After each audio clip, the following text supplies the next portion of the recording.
السلام عليكم.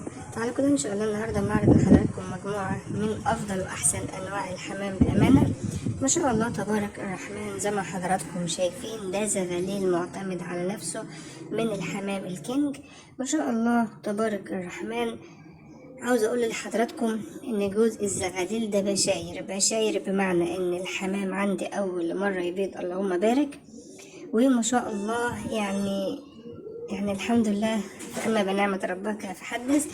الحمام الأهالي باضت عندي بدري عن ميعادها، كان لسه عليهم 4 رشاد بفضل الرحمن.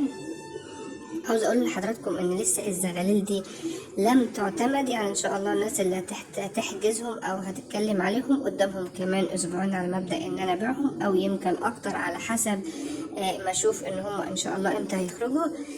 بس انا عرضتهم لان في ناس كتيرة جدا قالت لي نزل لو عندك زغاليل من زغاليل الكينج. ما شاء الله تبارك الرحمن، مستوى بصراحة الكاميرا مش عاطيالهم حقهم. لسه لحد دلوقتي الأهالي بتأكلهم، وما شاء الله الأهالي تحتها بيض. ربنا يبارك إن شاء الله لحضراتكم وليا حاجة محترمة من أهالي محترمة. حاجة أول مرة، يعني خير ما بعده خير، ما شاء الله اللهم بارك. ربنا إن شاء الله يبارك لصاحب النصيب. الزغاليل بصراحة حاجة محترمة، ولسه كمان هتكون أحسن من كده. احنا عارفين ان الزغاليل يعني بتملى كمان شوية وترجع تبدأ في مرحلة الشباب تخس، وترجع بقى ان شاء الله في مرحلة الانتاج يبان حجمها الطبيعي. ما شاء الله تبارك الرحمن، حاجة بصراحة يعني ربنا يبارك ان شاء الله لصاحب النصيب. حاجة محترمة. يعني جوز زغاليل ما شاء الله اللهم بارك. دي زغاليل ان شاء الله معتمد على نفسها، بس انا لسه ببتكر في ان الاهالي تاكلهم شويه، لان احنا عارفين كل ما الزغلول اهالي اكلته كمان شويه كل ما بيكون احسن. الجزء اللي بعد كده جزء من الحمام الكينج. عاوزه اقول لحضراتكم ان هو يعتبر يعني الزغاليل اللي حضراتكم شفتوها على الارض دول يعني اخوات الحمام الكبير. ده نفس الحمام الكبير ان شاء الله على وش شغل.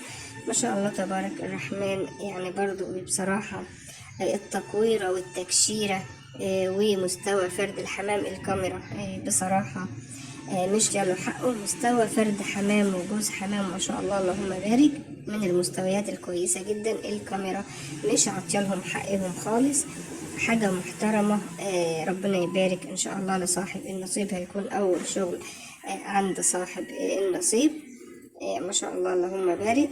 انا كنت ناوية بأمانة اسيبهم لنفسي، لكن انا عندي جوز بنفس المستوى ونفس الشغل اللي هم اولادهم اللي حضراتكم شفتهم دول، رغم ان هم شكلهم اصفر الا انهم جايبين زغاليل اللون اللي حضراتكم شايفينه ده.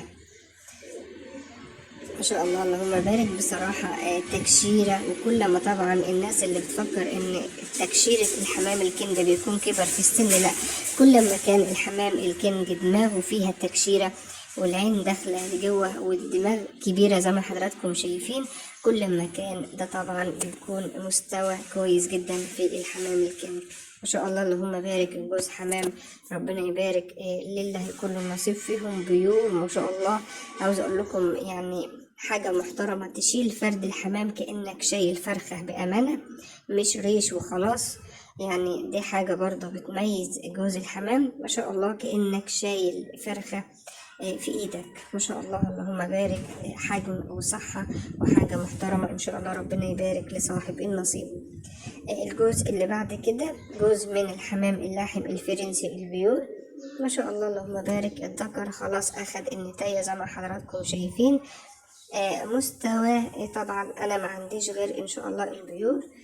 والناس اللي تتواصل معايا يا جماعة ربنا يبارك لعباده الصالحين. انا قلت لحضرتك لو لقيت عند حد سعر اقل مني، هو الحمام اللي عنده احسن مني مليون مرة. انا مش بقول ان انا محتكر الحمام ولا حاجة، انا بقول بيور. انا بقول لك بما يرضي اللي عندي بيور. ما تسألنيش طب فلان بيبيعه كذا، طب اشمعنى كذا. انا والله ما عندي علم. هو ممكن يكون انسان كريم فبيبيع يعني بسعر اقل، ده اللي انا اقدر اقوله. لكن هو حمامه بيور برضو اكيد ان شاء الله حمامه بيور واحسن من اللي موجود عندي. اللي موجود عندي بإذن الرحمن بيور. مش معنى ان انا بقول اللي موجود عندي بيور يبقى اللي عندي موجود او اللي عند الناس مش بيور، انا مش بقصد كده خالص. لان في ناس كتيرة جدا بتدخل على الخاص وبتعمل له مقارنات بين الناس وبعضها. انا لا اعلم شيء عن احد، وبقولها للمرة المليون، لو حضرتك لقيت حد جنبك وعنده حمام وبسعر احسن انت اولى، وصدقني برضو بيكون بيور وزي الفل، ما قلتش حاجة. بس انا بتكلم عن حاجتي انا. لما اجي اقول يعني حمام بيور مش معناها ان انا بقول اللي عند الناس مش بيور، لا انا يعني مش قصدي كده خالص، عشان بس الناس اللي بتدخل تتواصل معايا. جوزين ما شاء الله اللهم بارك من اللحم الفرنسي البيور، حاجة محترمة. كل ذكر أخد النتاية بتاعته ما شاء الله. يعني إن شاء الله أنا بدي مهلة أكبر، أنا بقول شهر وإن شاء الله هو زي ما حضراتكم شايفين خلاص الذكر بدأ يكسر النتاية. شوية اهتمام بسيط خالص والحمام يديك كل خير بإذن الرحمن.